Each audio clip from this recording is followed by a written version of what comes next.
भूख सबको लगती है, सब खाते हैं, ये पूरे देश का मैटर है। और लेकिन बीजेपी इसको कभी पंजाब का बोल देती है, कभी इसको खालिस्तानी बोल देती है, कभी कहते हैं चंदा पाकिस्तान से आ गया, कभी कहते हैं चीन से फंडिंग आ गई, कभी हरियाणा और पंजाब का कह देते हैं।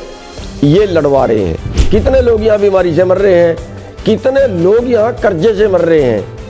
ऐसे देश के अंदर अब ब्लैकमेलिंग का कानून और बना देना, इसका मतलब है कि करोड़ों लोग भूखमरी के आगोश में जाएंगे। अब अमेरिका में तो ये पॉलिसी पड़ता खा सकती है, लेकिन हिंदुस्तान में ये पॉलिसी कैसे चलेगी?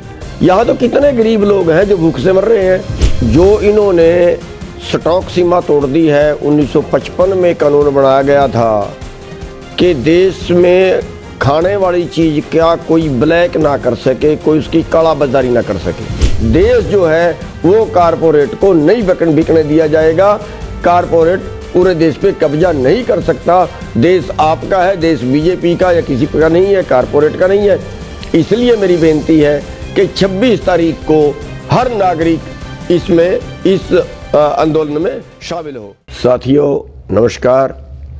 साथियों, आज मैं आपको बताना चाहूँगा कि ये जो कानून बनाए गए हैं, ये का नुकसान किसानों के अलावा जो बाकी लोग हैं उनको क्या है, इस पे बात करना चाहूँगा। तो जो इन्होंने स्टॉक सीमा तोड़ दी है, 1955 में कानून बनाया गया था कि देश में खाने वाली चीज़ क्या कोई ब्लैक ना कर सके, कोई उसकी काला बाजारी ना कर सके।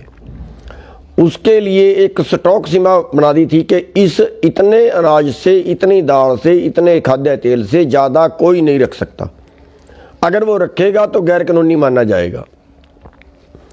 तो अब इन्होंने क्या किया है, वो स्टॉक सीमा हटा दी है कि अब जितना मर्जी भंडारण एक ही आदमी कर ले। तो इस कानून से क्या होगा, आपके सामने उदाहरण है 4 साल पहले का। महाराष्ट्र की सरकार ने दाल से स्टॉक सीमा हटा दी, एक गुप्त चिट्ठी लिखी जिसका दुनिया को, देश को पता नहीं लगा, और चंद पूंजीपतियों को उसका पता था। और चंद पूंजीपतियों ने पूरे देश की दाल खरीद के, 7 या 8 लोग थे, वो सारी दाल उन्होंने स्टॉक कर ली। और सारी दाल स्टॉक करने के बाद जब पूरे देश की दाल 7-8 लोगों के कब्जे में चली गई, तो फिर उन्होंने उसको ब्लैक किया और 50 रुपए वाली दाल का भाव आपको 200 रुपये देना पड़ा। वो जो 200 रुपये किलो में दाल खरीदी, वो देश के हर नागरिक ने खरीदी। किसान का नुकसान तो उसमें कुछ नहीं हुआ। किसान ने तो जिस भाव उसकी पिछले साल बिकी थी, उसी भाव उस साल बिकी। लेकिन पूरे देश को जो अनाज खाते हैं, जो दाल खाते हैं, जिसने भी वो दाल खरीदी 200 रुपये किलो में खरीदी, और पूरे देश को की जेब से पैसा निकला और वो उन 7 या 8 व्यापारी जो थे, पूंजीपति जो थे, उनकी जेब में गया। अब आप प्याज का लीजिए, किसान से प्याज 8 रुपये किलो बिका, और जब वो खाने वालों के पास गया तो 80 रुपये किलो तक गया। अब हमारे देश की सरकार ने कोई कानून ये नहीं बनाया कि भाई उस पर मुनाफा कितना ले सकता है, 2 गुना ले सकता है, 1.5 गुना ले सकता है, 8 रुपये का खरीद के ज़्यादा से ज़्यादा कितने में बेच सकता है। ये कोई कानून नहीं बनाया। उल्टा ये कर दिया कि अब सारे देश का प्याज एक ही आदमी खरीद के रख लेगा, और उसका उन्होंने फायदा उठाया। अब सारे देश का आलू एक ही आदमी खरीद के रख लेगा। आलू क्या भाव मिला आपको? 40 रुपये। हमारे से बिका था 7 रुपये। तो नुकसान किसको हुआ? खाने वाले को। तो जो ये मैटर है, ये देश के हर नागरिक का मैटर है। किसान ने तो केवल लड़ाई शुरू की है। मैटर ये नहीं है कि सारे मुद्दे किसान के ही हैं। इसमें मुद्दा है देश को बचाने का। मुद्दा है कि सारे देश की जो अर्थव्यवस्था है वो चंद लोगों की मुट्ठी में चली गई, और देश का जो खाद्यान्न है अब वो चंद लोगों की मुट्ठी में जाएगा। जब वो चंद लोगों की मुट्ठी में जाएगा, यानी पूरा देश उनका ग्राहक होगा।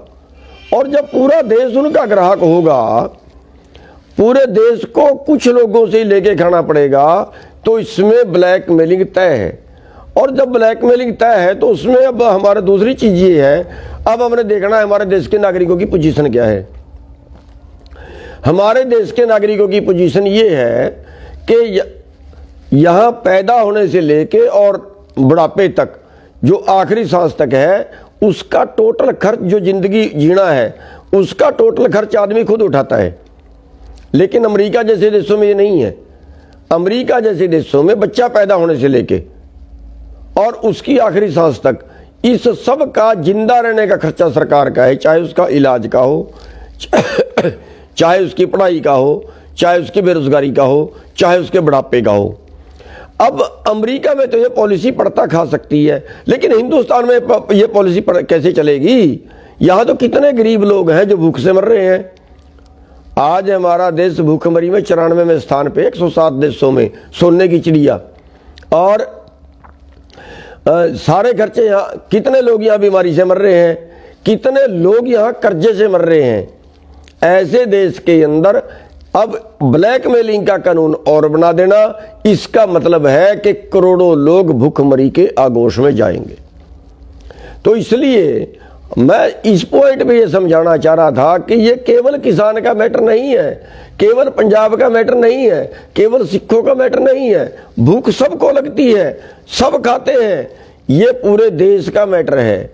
और लेकिन बीजेपी इसको कभी पंजाब का बोल देती है, कभी इसको खालिस्तानी बोल देती है, कभी कहते हैं चंदा पाकिस्तान से आ गया, कभी कहते हैं चीन से फंडिंग आ गई, कभी हरियाणा और पंजाब का कह देते हैं।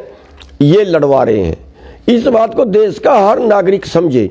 और इसलिए मैं हर नागरिक से अपील करना चाहूँगा कि जो गणतंत्र दिवस की का प्रोग्राम है, ट्रैक्टर परेड का, वो जितने दिल्ली में आ सकते हैं वो दिल्ली में आए, और जितने दिल्ली में नहीं आ सकते, बहुत दूर के लोग हैं, वो हर नागरिक अपने जिले में प्रदर्शन करे, मोटरसाइकिल से, कार से, ट्रैक्टर से, जिस चीज से भी वो एक परेड करे, ट्रैक्टर एक प्रदर्शन करे, ताकि पूरे देश का विरोध। अब सरकार क्या कहती है कि तो थोड़े जो है ये हरियाणा पंजाब वाले लगे हुए हैं, थोड़े से दूसरे राजस्थान से आगे, कोई उत्तराखंड से आगे, ज्यादा लोग नहीं है।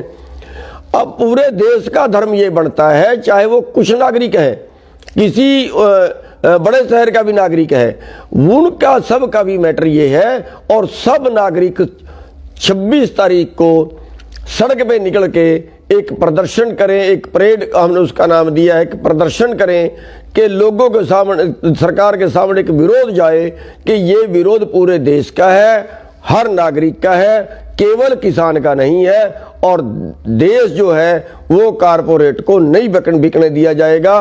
कारपोरेट पूरे देश पे कब्जा नहीं कर सकता। देश आपका है, देश बीजेपी का या किसी का नहीं है, कारपोरेट का नहीं है। इसलिए मेरी बेनती है कि 26 तारीख को हर नागरिक इसमें, इस आंदोलन में शामिल हो। सबका बहुत बहुत धन्यवाद। E5 चैनल पंजाबी हुणे सब्सक्राइब करो, बेल आइकन पे क्लिक करो।